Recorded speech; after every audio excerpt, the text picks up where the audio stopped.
নদীর একুল ভাঙ্গে ওকুল গড়ে, নদীর একুল ভাঙ্গে ওকুল গড়ে, এই তো নদীর খেলা। সকাল বেলার ধনী রে তুই, গরিব সন্ধ্যাবেলা।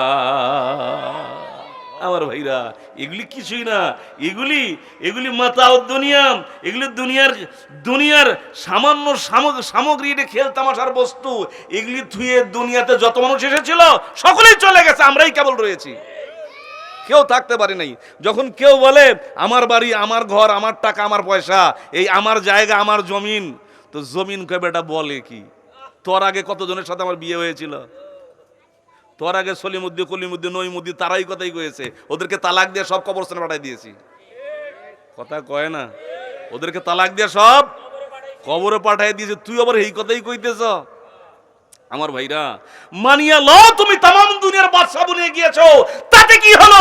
আগামী কালকে তুমি কবরের বাসিন্দা। আল্লাহ আল্লাহ আল্লাহ। যখন তোমার কেউ ছিল না, যখন তোমার কেউ ছিল না, তখন ছিলাম আমি। আমি কে? আমি কে? যখন তোমার কেউ ছিল না, তখন ছিলাম আমি। এখন তোমার সব হইয়াছে, টাকা হইয়াছে, পয়সা হইয়াছে, বউ হইয়াছে, পর হইলাম আমি রে মাওলা, পর হইলাম আমি। আবার আবার যখন তোমার কেউ রবে না, আবার যখন তোমার কেউ রবে না, রবেন মৌলা পাক। আল্লাহ রে ডাক রে বান্দা, আল্লাহ রে ডাক রে বান্দা, আল্লাহ বলেই ডাক। আল্লাহ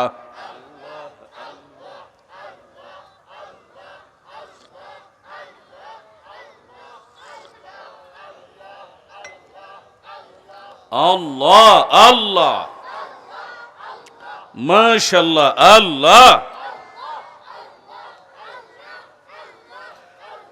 লা ইলাহা ইল্লাল্লাহু মুহাম্মাদুর রাসূলুল্লাহ সাল্লাল্লাহু। আমার ভাইলা, জিকির করাইলাম, রাগ হইলেন, কষ্ট হইল, গুনাহ হইল, নেকি হইল? গুনাহ হইল না নেকি হইল? জি আমার ভাইরা, নেকি হইল। আমার বন্ধুরা, আমরা মুসলমান, আল্লাহ তাআলা আমাদের এমন এক কালেমা দান করেছেন, মান ক্বালা লা ইলাহা ইল্লাল্লাহু মুখলিসান ফাদাখালাল জান্নাহ, ফাদাখালাল জান্নাহ। আমার আল্লাহর নবী ফরমান, এ উম্মতের বেটা বেটিরা শোনো গো, আমার আল্লাহর কালেমা যে ব্যক্তি একবার ইখলাসের সাথে পাঠ করবে, আমার আল্লাহর বানানো জান্নাত বান্দার জন্য বরাদ্দ হইয়া যাবে। সুবহানাল্লাহ। যে আওয়াজ, জান্নাতে যাওয়ার ইচ্ছা নাই, ভালো করে এখন সুবহানাল্লাহ। জান্নাতে যাওয়ার ইচ্ছা আছে না নাই? ইচ্ছা কি যেতেই হবে, জান্নাতেই যেতে হবে। ফামান যুহজিহা আনিন নার ওয়া উদখিলাল জান্নাহ ফাকাদ ফাজ। যে ব্যক্তি জাহান্নাম থেকে বেঁচে গেল, জান্নাতে চলে গেল, সেই ছিল সফল কাম। আমরা সফল কাম বলতে কি বুঝি? যে অনেক টাকার মালিক হয়েছে সে সফল কাম, যে অনেকগুলি গার্মেন্টসের মালিক হয়েছে সে সফল কাম, যে অনেকগুলি বাড়ির মালিক হয়েছে সে সফল কাম, যে ক্ষমতার পদ আসীন হয়েছে সে সফল কাম, যে মন্ত্রী হয়েছে সে সফল কাম। আরে ভাই, বহুত মন্ত্রী জাহান্নামে যাবে, যাবে না? যাবে না? এই যুগের কথা কইতেছি না, প্যাস লাগাইন না, আগের মন্ত্রীদের কথা কইতেছি। কত হামান কামান, উজির নাজির যারা ছিল, হ্যাঁ আমার ভাইরা, বন্ধুরা আমার, এগুলির সফলতা না। দুনিয়াতে একজন ভালো বাড়ি গাড়িতে চড়তে সেগুলির সফলতা না। আর চললেই বা কয়দিন? একজন লোক গাড়ির মালিক হয়ে গেল, বাড়ির মালিক হয়ে গেল, চড়বে কয়দিন, চলবে কয়দিন? এক সময় ওই মাল থেকে, টাকা থেকে, পয়সা থেকে হয় গাড়ি বাড়ি সরানো হবে, নাহলে তাকে, কথা কয় না, হয় তাকে সরানো হবে, অথবা গাড়ি বাড়িও পুরো যায়, তো অনেক সময় যায় না? কত কোটিপতি পরের বাড়িতে কাজ করে খাইতেছে, এমন নাই? আবার সানা বউ করে খাইছে আমাদের এলাকায়, গরিব, সে কোটিপতি হয়ে গেছে, আছে না নাই? নদীর কুল ভাঙ্গে ওকুল গড়ে, নদীর কুল ভাঙ্গে ওকুল গড়ে, এই তো নদীর খেলা। সকাল বেলার ধনী রে তুই, গরিব সন্ধ্যাবেলা।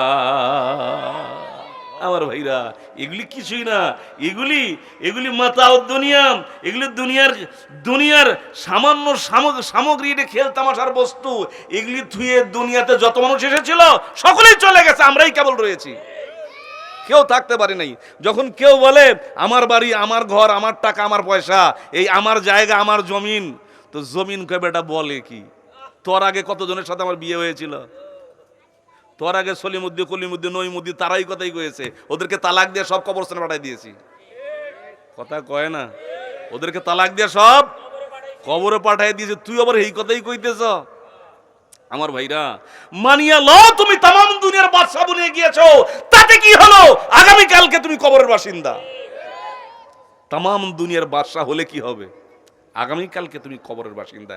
এই জন্য আমার ভাইরা, যখন আমাকে যেতেই হচ্ছে, মরতেই হচ্ছে, থাকা যাচ্ছে না, চলে যেতেই হচ্ছে, তখন যাবার আগে বুদ্ধিমানের জন্য এটাই করণীয়, ওই পারে কোনটা কাজে লাগবে সেটা করা। ভালো করে বলেন, ওই পারে যেটা কাজে লাগবে সেটাই করা, আর ওপারে যেটা কাজে না লাগবে সেটা করা একমাত্রই নির্বুদ্ধিতার কাজ, নির্বুদ্ধিতার লক্ষণ। আমার ভাইরা, এই দুনিয়া ক্ষণস্থায়ী, এই দুনিয়া আপনাকে দিলেও আপনি নিতে পারবেন না। যেমনটি হাদিসে পাকের মধ্যে এসেছে, কোন আল্লাহর বান্দা, নবীর উম্মত যদি একবার সুবহানাল্লাহ বলেন, একসাথে বলেন, কয়বার বললে? একবার যদি বলে, নবীজি ফরমান তার জন্য স্বর্ণের 500 বছরের লম্বা গাছ হয়ে যায়। এই যে বলছেন হয়ে গেছে, আবার বলছেন আবার হয়ে গেছে। এখন এই কথাটা নিয়ে একটু আমরা মীমাংসায় চলে আসি, একটু ঘষা মাজা করি এই কথাটাকে নিয়েই। আমার ভাইরাম, আমি আপনার জীবনে অনেক সুবহানাল্লাহ, আলহামদুলিল্লাহ, আল্লাহু আকবার বলেছি, অনেক ইস্তেগফার করেছি, অনেক দুরূদ শরীফ পড়েছি, অনেক আমল করেছি, ধরে নেন করেছি। তো এই একটার বেলায় একবার সুবহানাল্লাহ যে বললাম, এইটার বেলায় গিয়ে যদি আল্লাহকে বলি যে আল্লাহ, তুমি একবার সুবহানাল্লাহর বদলা আখিরাতে দিও না, দুনিয়ায় দাও। শুনতেছেন কথা? একবার সুবহানাল্লাহর বদলা এটা আখিরাতে দিও না, এটা দুনিয়াতে আমাকে দিয়ে দাও। তো এটা হবে না, তারপরেও যদি কথার কথা ধরে নেন যে আল্লাহ তাআলা যদি দিয়ে দেয়, তো বান্দা কতখানি খারাপ পড়িতে পারবে? যে 500 বছরের রাস্তা, 500 বছরের লম্বা রাস্তা, স্বর্ণের গাছ, ওই গাছটার মধ্যে কয় ভরি সোনা হইতে পারে? 100 ভরি তো হইব। কত ভরি হবে? এটা হিসাবের বাইরে। তো আপনি বাঁচবেন আর 20 বছর, বাঁচবেন আর 30 বছর, তো ওখান থেকে লইতে পারবেন কতখানি? একবার সুবহানাল্লাহর বিনিময়ে খায়া ফুরানো সম্ভব এই হায়াতে?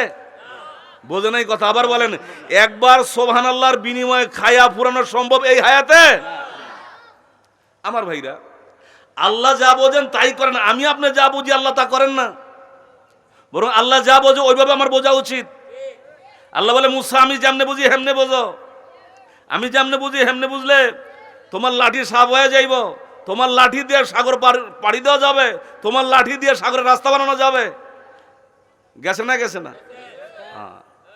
আমি আপনি কত কিছুই চাই, কিন্তু আমার আপনার বুঝটা সঠিক না।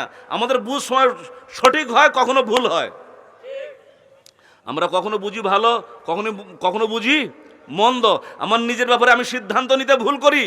যেমনটি কিছুদিন আগে এক ব্যক্তি আমেরিকা থেকে ভিন্ন একটা কান্ট্রিতে, ভিন্ন একটা রাষ্ট্রে চলে যাবে, তো প্লেন ধরার জন্য সে রওনা দিয়েছে। খ্রিস্টান, প্লেন ধরার জন্য রওনা দিয়েছে, সে যাইয়া সারতে পারে নাই, 10 মিনিট আগে প্লেন চলে গেছে। কয় মিনিট আগে? 10 মিনিট আগে প্লেন চলে গেছে। তো এই লোকটা যেই রাষ্ট্রে যাওয়ার কথা, সেখানে গেলে হয়তো 100 কোটি টাকা পাবে, 1000 কোটি টাকা পাবে, বড় একটা অ্যামাউন্ট পাওয়ার কথা ছিল। তো এই লোকটা প্লেন ধরতে পারলো না, প্লেনকে ফেল করলো। এখন নিজেকে কি বলছে? হায়, আমার লাইফে যত দিন ছিল সব দিনের মধ্যে খারাপ দিন আজকের দিন। আমার লাইফে এটা দেখা যায় না ভাই, না? এটার জন্য সমস্যা হয় তো করার কিছুই নেই আর কি, অমনি কষ্ট মষ্ট করে দেখেন। আমার ভাইরা, তো সে কি বলছে? আমার লাইফে যত দিন আছে সব দিনের মধ্যে খারাপ দিন হলো আজকের দিন। এরকম খারাপ দিন আমার জীবনে যায় নাই যে এত হাজার কোটি টাকা আমি আজকে পেলাম না, আমি ক্ষতিগ্রস্ত হয়ে গেলাম। সে নিজেকে ক্ষতিগ্রস্ত বলে নিজেকে ধিৎকার দিচ্ছে যে ধিৎকার তোমাকে, তুমি আজকের দিনটা তোমার জন্য খুব ভালো হলো না। কিছুক্ষণ পর, ঘন্টা 2-3 পর খবর আসলো ওই প্লেনটা ক্রাশ করেছে, প্লেনটা অ্যাক্সিডেন্ট হয়েছে, পাইলট সহ প্যাসেঞ্জার সহ সব মারা গেছে। কোন প্লেন? যেই প্লেনে সে যাওয়ার কথা ছিল সেই প্লেনটাই এখন আগুন ধরেছে, পুরো ছাই হয়ে সব ভস্ম হয়ে পড়ে গেছে। এখন ওই বেটা শুনে কয়, ও গড থ্যাংক ইউ তোমাকে, ও গড থ্যাংক ইউ তোমাকে, তুমি কত ভালো কাজ করেছো, আমি যাই নাই। কথা কি শুনছেন ভাই? আগের কথার সাথে এই কথার মিল আছে। কিছুক্ষণ আগে কি বলতেছিল যে তোমার জন্য আজকের দিনের মতো, আজকের দিন এত খারাপ দিন যে এরকম খারাপ দিন তোমার জীবনে আর আসে নাই। আবার 3 ঘন্টা পরে বলতেছে কি গড তোমাকে থ্যাংক ইউ, তোমাকে ধন্যবাদ যে তুমি আমাকে নেও নাই, আমি বেঁচে গেছি, আমি গেলে আমি পুরো মরতাম। তো আমি এই কথাটা কেন বললাম? আমি এই কথাটা এই জন্যই বললাম যে আমরা নিজেদের সিদ্ধান্ত আমরা নিজেরা নিতে পারি না, যদিও নেই তা ভুল নিয়ে ফেলি, ঠিক কি ঠিক না? এই জন্য আমাদেরটা ভুল হয়, আল্লাহরটা ভুল হয় না। আল্লাহ তাআলা আসমান থেকে বৃষ্টি বর্ষণ করেন, আল্লাহ তাআলা আসমান থেকে পানি নামিয়ে দেন আমাদের উপকারের জন্য। এখন বান্দা যদি বলে যে আল্লাহ তুমি তো সব পারো, পারে না? পারে না? ঘুমায় গেছেন ভাই? আল্লাহ সব পারে না? পারে না? তো বান্দা যদি বলে যে আল্লাহ আসমান থেকে এইভাবে তুমি বৃষ্টির পানি না ফেলাইয়া দুধ ফেলাইয়া দাও, এটা আল্লাহ পারবো না। ভালো করে এখন, যেই আল্লাহ ঘাস খাওয়াইয়া গাভীর মধ্যে দিয়া, গাভীর গোবর আর রক্তের মধ্যে দিয়ে আল্লাহ তাআলা দুধ বানাইয়া তোমার আমার জন্য গাভীর বাঁটের মধ্যে পাঠাই দিতে পারে, ওই আল্লাহ বৃষ্টিতে দুধ বানাইতে পারে? 100 বার পারে, 1000 বার পারে। তখন যদি আমরা বলি যে আল্লাহ তুমি আমাদের জন্য এই আসমানের দুধটা, আসমানের পানিটা দুধ বানিয়ে দাও, এগুলি আমরা খাবো, আমাদের জন্য বড় সহজ হবে। তো আমরা যে কথাটা বললাম বলা সহজ, কিন্তু আমাদের জন্য আসলে এটা উপকারে আসবে না, আমাদের জন্য এটা কল্যাণে আসবে না। যদি বলেন আপনি যে 50 টাকা 60 টাকা 100 টাকা কেজি দুধ, এটা আমাদের কিনা খাইতে কষ্ট হয়, তো আসমান থেকে যখন দুধ পড়বে বৃষ্টির মতো, আপনি বালতি বড়বেন, জগ বড়বেন, ঘোড়া বড়বেন, ঘরের রাং টাং যা আছে সব বলেন, পাল্লা পাতিল বললেন, এরপরেও আসমান থেকে দুধের বৃষ্টি আরো পড়বে না? পড়বে না? আপনার যে বাসন বর্তন আছে সব ভরার পরেও পড়বে। এখন দুধ কাকে বলে? দেখেন আমাদের বাজারে, বেলকুচি বাজারে সকালবেলা চর এলাকার থেকে লোকেরা দুধ বিক্রি করার জন্য ভাঁড়ের মধ্যে দুধ নিয়ে আসে বাজারে। জি ভাই, দুধ নিয়ে আসে।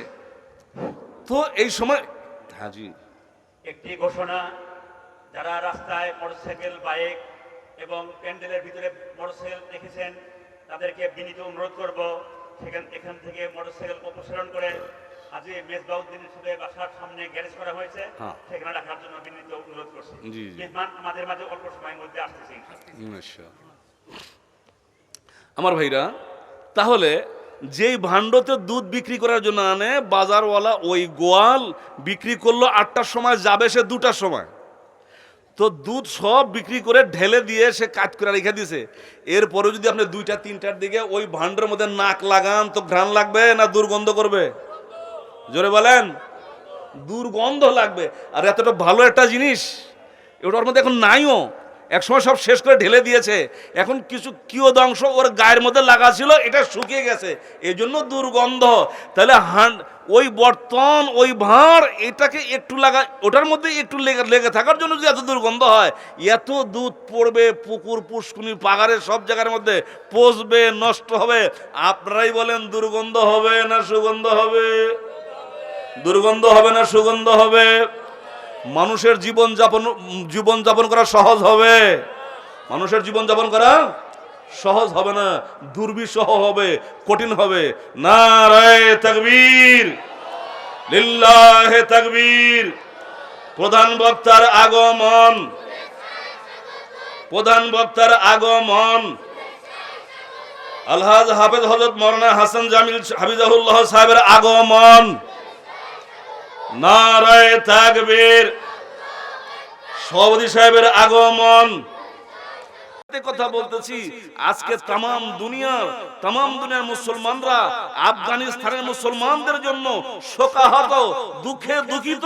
তাদের কথা শুনলে কলিজা থেকে রক্তক্ষরণ হয়, তাদের কথা শুনলেই চোখে পানি এসে যায়। তাদের উপরে এমন ইহুদ নাসরানি জুলুমের স্ট্রিম রোলার চলতেছে, হাজার হাজার নারী শিশুকে তারা হত্যা করেছে, শহীদ করে দিয়েছে। এমন সময় আমরা মুসলিম যারা আছি আপাতত ওই মুসলমানদের জন্য ঐক্যবদ্ধ হয়ে কিছু করার দরকার আছে না নাই? সব মুসলমান কথা বলেন, দরকার আছে না নাই? কিন্তু আমরা এতটাও বুঝি না, যদি দরকার হয় বা যদি লাইগা যায় আবার কোন ঝামেলায় পড়ে যায়।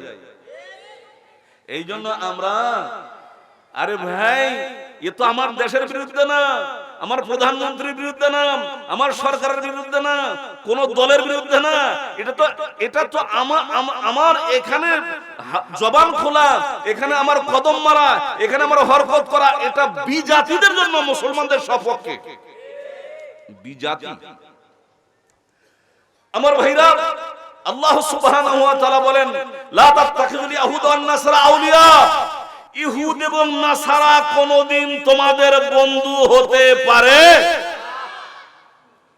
ওরা যতই আমাদের উপকার করুক না কেন, ওরা আমাদের যতই সেবা দিক না কেন, এনজিওর নামে, গ্যাকের নামে টাকা দেওয়ার ফন্দি করে আমাদের উপকারার্থে বাড়ি বাড়ি দাঁড়ে দাঁড়ে ঘুরুক না কেন, যদিও দেখা যায় এটা উপকার, যদিও দেখা যায় হেল্প করতেছে, আসলে হেল্প না, আমাদের ঈমানকে শোষণ করে নিয়ে যাচ্ছে।